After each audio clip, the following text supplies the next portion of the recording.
Resolution எடுக்கிறதுலாம் ரொம்ப easy. But அதை maintain பண்ணுறது தான் பயங்கர கஷ்டம். அதில் நான் எடுத்த ஒரு நல்ல மூவ்னு பார்த்தீங்கன்னா 1 இயருக்கு நான் ரெசல்யூஷன் எடுத்தது தான். லைக் நான் வந்து இந்த நியூ இயர் ஸ்டார்ட் பண்ணியிருக்கேன் என்னோடய வெயிட் லாஸை அப்படின்னா, நான் வந்து நெக்ஸ்ட் நியூ இயர் வரைக்கும் எனக்கு வந்து டைம் இருக்குது. ஸோ தட் நான் வந்து ரொம்ப ரஷ் பண்ணிக்க வேண்டாம், என்ன நானே வந்து ரொம்ப கஷ்டப்படுத்திக்க வேண்டாம், ரிலாக்ஸ்டாக நான் பண்ண முடியும். ஸோ நைட்லேயே நான் வந்து இந்த சீட்ஸு அதுக்கப்புறம் வந்து நட்ஸ் இதெல்லாம் வந்து ஊற வச்சுருவேன்.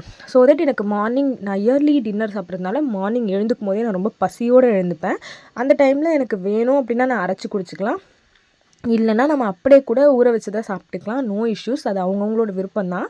இந்த நட்ஸோடு சேர்த்து காலையில் அரைக்கும் போது நான் வந்து ஒரு வாழைப்பழமும் சேர்த்துப்பேன். நைட்டே இது கூட பாதாம் பிசின் அந்த மாதிரிலாம் ஊற வச்சுப்பேன். மார்னிங் வந்து அரைச்சதுக்கப்புறம் அது மேலே நீங்கள் சியா சீட்ஸு அந்த மாதிரி எது வேணுமோ உங்களுக்கு போட்டுக்கலாம். ஸோ அதெல்லாம் நம்மளோட விஷ் தான். நான் ஆக்சுவலாக சியா சீட்ஸ்லாம் வாங்கி தான் வச்சுருக்கேன், ஆனால் போடுறதுக்கு மறந்துடுவேன். ஸோ இன்னைக்கு காலையில் என்னோடய ஹஸ்பண்டே அரைச்சி கொடுத்துட்டாரு. வீட்டில் இருந்தாருன்னா பண்ணுவார், டெய்லி நம்ம தான் பண்ணிக்கணும். நம்ம நிறைய பேர் எக்ஸ்பெக்ட் பண்ணாமல் இருந்தாலே நமக்கு கரெக்டான வெயிட் லாஸ் நடக்கும். ஸோ வந்து மார்னிங் வந்து அந்த நட்ஸ் ஸ்மூத்தி குடிச்சிட்டு அதுக்கப்புறம் ஒரு 1/2 hour கேப்லேயே என்னுடைய மாமியார் வந்து கஞ்சி செஞ்சுருந்தாங்க, சத்து மாவு கஞ்சி.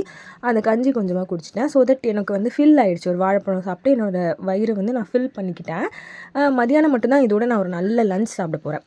அதோட நைட்டு வந்து டின்னருக்கு வந்து சுண்டல் தான் எடுத்துக்க போகிறேன். அப்படிங்கிறனால லஞ்சுக்கு நான் நல்லா நிறைய சாப்பிடுவேன். ஸோ தட் நான் வந்து கொஞ்சம் பூசணிக்காய், கொஞ்சம் பீட்ரூட், முட்டை, சாதம், கொஞ்சம் கீரை, ஸோ இந்த மாதிரி நான் எடுத்துக்கும் போது என் வயிறும் ஃபில்லாக இருக்குது, டயட்டையும் நான் மெயின்டைன் பண்ணுறேன் அப்படிங்கிற மாதிரி ஒரு கான்ஷியஸ் கொடுத்து ஈவினிங் சுண்டலோட இன்னையோட டயட்டை முடிச்சிட்டேன். நாளைக்கு என்னென்னு பார்க்கலாம்.